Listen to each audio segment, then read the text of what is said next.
Colour उदय दलवी साहब को जोड़ते हैं। उदय साहब नमस्कार, कहां से बोल रहे हैं?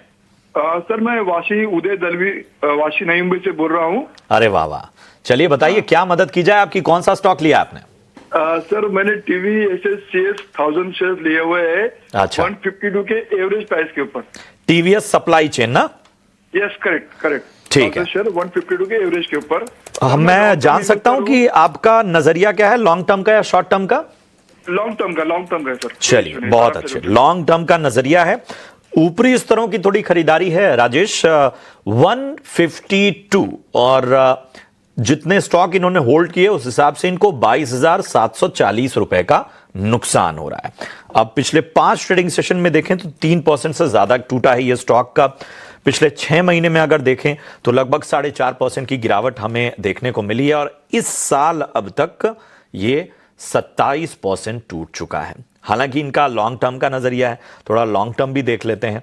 पिछले 1 साल में भी गिरावट का ही माहौल रहा है। लॉन्ग टर्म देना चाहते हैं, 152 की इनकी बाइंग है।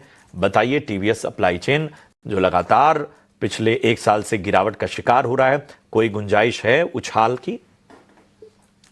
जी प्रशांत जी, ओवरऑल अगर आप इसका 6 मंथ्स का चार्ट देखें तो कहीं ना कहीं 110 के आसपास स्टॉक में बेस बना है। एंड हमने रिसेंटली देखा है कि अगस्त सितंबर में कहीं ना कहीं एक डबल बॉटम फॉर्मेशन देखने को मिल रहा है।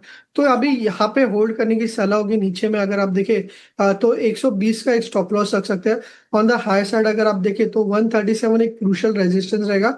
यहाँ पे 2 बार रेजिस्टेंस लिया है और 200 DA में भी कोइंसाइड कर रहा है। तो 137 के आसपास चार्ट्स को रीचेक करना होगा। अगर यहाँ पे अगर मोमेंटम अगर रहेगा, पॉजिटिव मोमेंटम रहेगा, तो पॉसिबली जो स्टॉक है 152 जो इनकी बाइंग लेवल है तो वो रिटेस्ट कर सकते हैं। पॉसिबली 160 के लेवल्स भी देखने को मिल सकते हैं। तो फिलहाल के लिए 120 का अच्छा बेस है, तो उस स्टॉप लॉस को ध्यान रखते हुए होल्ड रखना चाहिए। चलिए, तो स्टॉप लॉस के साथ टीवीएस में आपको यहाँ पर होल्ड करने की सलाह दी जा रही है।